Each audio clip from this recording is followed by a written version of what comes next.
சகோதரி சித்ரா அவங்க அனைத்து வகை மாற்றுத்திறனாளிகள் அமைப்பினர். ஆனா இன்று முதல் அவங்க தென்மண்டல ஒருங்கிணைந்த மாற்றுத்திறனாளி கூட்டமைப்பில் இணைந்து விட்டார்கள். இணைந்து செயல்பட போறோம்.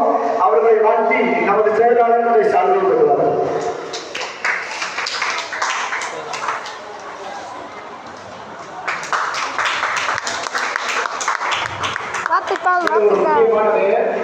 இவ்வளவு தூரத்துக்கு 21 ஆண்டுகள் ஆண்டு விழாவையும் மற்றும் புரட்சிகரமான பல செயல்பாடுகளை செய்யறதுக்கு நம்முடைய பேச்சினுடைய துணைவியாருக்கு நம்ம எல்லாரும் பலத்த கவனம் செல்ல போறோம். ஏன்னா அவங்களும் ஒரு பேச்சுக்கான இருந்தாலும் எல்லா இடங்களுக்கும் அவங்களோட உதவியா இருந்து சிறப்பாக இருக்காங்க.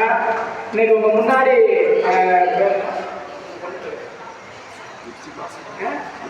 எப்சிபா நல்ல சிறப்பாக சின்ன பிள்ளையா இருந்துச்சு. இன்னைக்கு தந்தை தாய் எப்படி எல்லாத்துக்கும் சேவை செய்யறாங்களோ அது மாதிரி தானே இறங்கி இந்த மாதிரி வரணும்ல. இந்த காலத்துல இந்த பொண்ணு காலத்துல வரணுமே. கூட்டமைப்பு மீட்டிங்கும் வந்திருக்கிறாப்ல. உண்மையிலே பாராட்டு இருப்பாங்க எல்லாத்துக்கும். எல்லாரும் கேட்டுங்க. அதே நேரத்துல நம்ம இந்த அமைப்பு தென்மண்டல ஒருங்கிணைந்த அமைப்பு இல்லையா, மிகப்பெரிய ஒரு இதை புரட்சி கொண்டு போன போகுது. ஏன்னா தென்மண்டல அமைப்புங்கிறது ஒரு ஜென்ரலா நம்மளோட தமிழ்நாடு